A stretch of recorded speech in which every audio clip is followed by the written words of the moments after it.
अरमान और अभीरा के बीच हुई बहस। ये रिश्ता क्या कहलाता है कि अब कमिंग एपिसोड की लेटेस्ट न्यूज लेके आगे दोस्तों, जहां अरमान अभीरा को डांटता है कि जब उसने मना किया था तो वो दादिशा के साथ बहस करने क्यों गई, क्यों उसने ये बात दादिशा के सामने रखी। अभीरा कहती तो मैं क्या करती अरमान, दादिशा ने मुझसे कहा तो बहुत खुश थी, वो मुझे शगुन दे रही थी, इसीलिए मैंने उनसे पहले प्रॉमिस ले लिया था। ये सुन के अरमान हैरान होता और कहता है कि एक मिनट तुमने अभी क्या कहा कि दादिशा तुम्हें शगुन दे रही थी। अभीरा कहती हाँ, तुम्हारी दादिशा मुझे शगुन दे रही थी, मुझे तुम इतना भी निकम्मा मत समझो अरमान कि मुझे दादिशा शगुन नहीं दे सकती। मैं मानती हूँ कि जब वो हमेशा तुम्हारी और तुम्हारे रूही की तारीफ़ करती, उन्हें शगुन देती हैं, लेकिन आज वो मुझे भी दे रही थी। इसलिए मैंने उनसे कहा कि मुझे कुछ और चाहिए। उन्होंने मुझसे वादा भी किया था, इसलिए मैंने पहले वादा ले लिया, फिर अपनी बात रखी।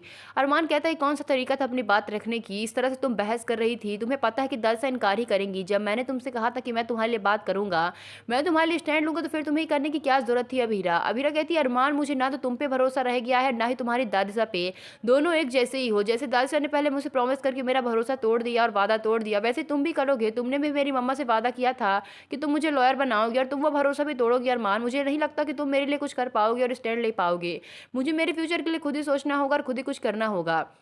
अभीरा जब अरमान को इतना डाँटती तभी ये सब बाहर से रूही सुन लेती है, वो अंदर आ जाती है और कहती है कि अभीरा बस करो, तुम कितना बोलोगी? तुम जब देखो तब अरमान के ऊपर इल्ज़ाम लगाते रहती हो। जब से इस घर में आई हो तो सिर्फ़ और सिर्फ़ अरमान जो है वो उसे स्ट्रेस ही मिला है।